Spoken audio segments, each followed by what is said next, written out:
Hello everybody, welcome on my channel, and today we will talk about Ethereum.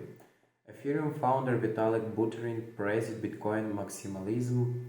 The blockchain mastermind also took shots at Ethereum in a richly ambiguous and ambiguous post.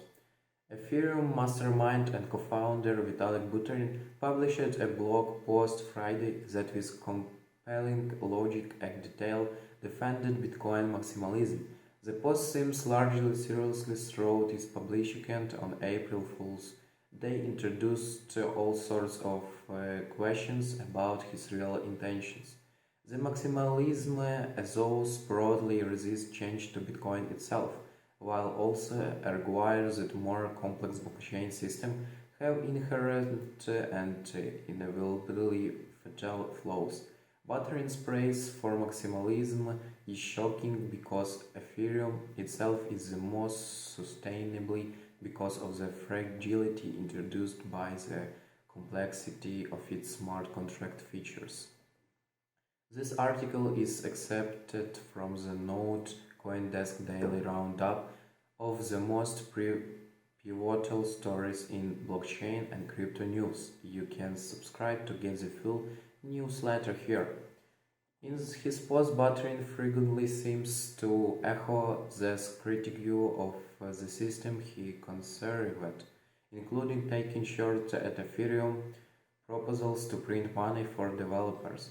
He even rhetorically badmouths his own habit of meeting with businesses and political leaders with questionable morals. Some of these people are actively involved in serious human rights abuses that Vitalik certainly does not support, writes Vitalik.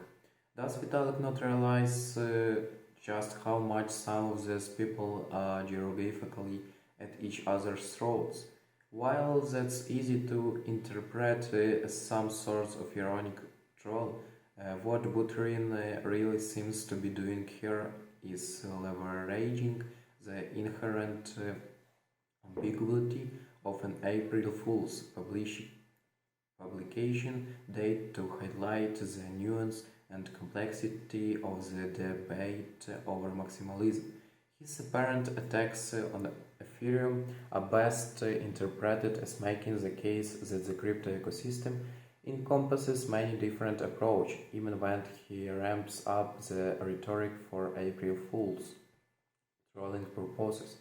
He described Team Blockchain implicitly, including many Ethereum folks, as privileging people in wealthy countries who love to virtue signal about moving beyond money and capitalism and who can't help being excited about decentralized governance experimentation as a hobby. By contrast, he described Team Bitcoin as a highly diverse group of both rich and poor people who are actually using the capitalism tool of free self-sovereign money to provide real value to human beings today. That seems somewhat tongue-in-cheek, since Buterin himself has endorsed decentralized governments as a useful innovation. But it's always worth remembering that the creator of Ethereum spent years enthralled with Bitcoin before hitting on a possible improvement. And he seems entirely sincere about the meat of his argument. Amidst the huge diversity of blockchain ideas, he writes the Bitcoin community's commitment to caution and willingness to defend Bitcoin with real ferocity are particularly valuable, as he details with examples like Ethereum miners front-running users and developments finding text proposals. The future richness of systems like Ethereum comes with the inherent risk to predictability and durability. Ultimately, the big risk is that some complex features will threaten or undermine the decentralization of a system and make it vulnerable to hostile attack. Maximalism is also available for defense. requires as more money comes into the space in incentivizing short-term returns based on innovations that can undermine cryptocurrencies' core premise. Systemic effects are real. Buterin writes, and it's just not possible for a currency to enable an ecosystem of highly complex and risky decentralized applications without that complexity beating it back. Somehow, Bitcoin makes the safe choice. That safe choice, as Buterin spells it out, is to focus on just being money instead of introducing secondary functions that could undermine Bitcoin's monetary proposition. Bitcoin just being money reduced pressure for core developers to keep adding features to keep up with the competition and serve developers' needs, he writes. He credits the toxicity of maximalism with pushing back on the continuous pressures to innovate and introduce new risks.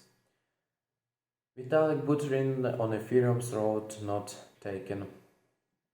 Throughout Buterin doesn't explore the idea that just money assets also benefits the rest of the crypto ecosystem by providing a financial backstop for the more radical experiments in the space.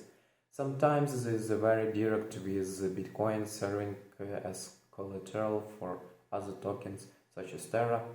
Thought recent uncertainty about the security of cross-chain bridges could be a threat to that role.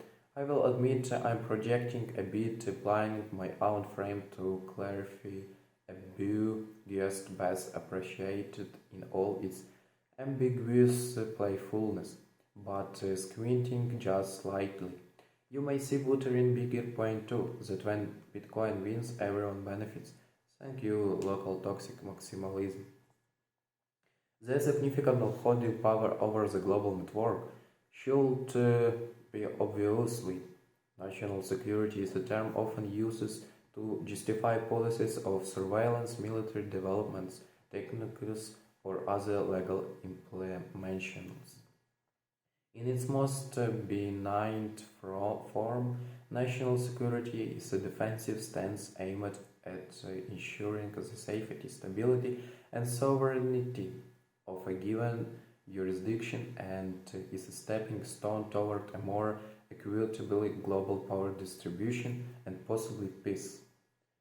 As the Bitcoin network grows from an internet curiosity to a global settlement layer that's open to all potentially even sanctions evaders like Russia or North Korea, nation states may come to realize they want to greater say in the direction and overall operation of the new network. To this end, having a stake in global hash rate is key. By foresting rather than banning domestic mining industries, nations can also ensure that controls over the network does not fall into the hands of their enemies. Okay, everyone, please subscribe for my channel and wait for the next videos. Bye!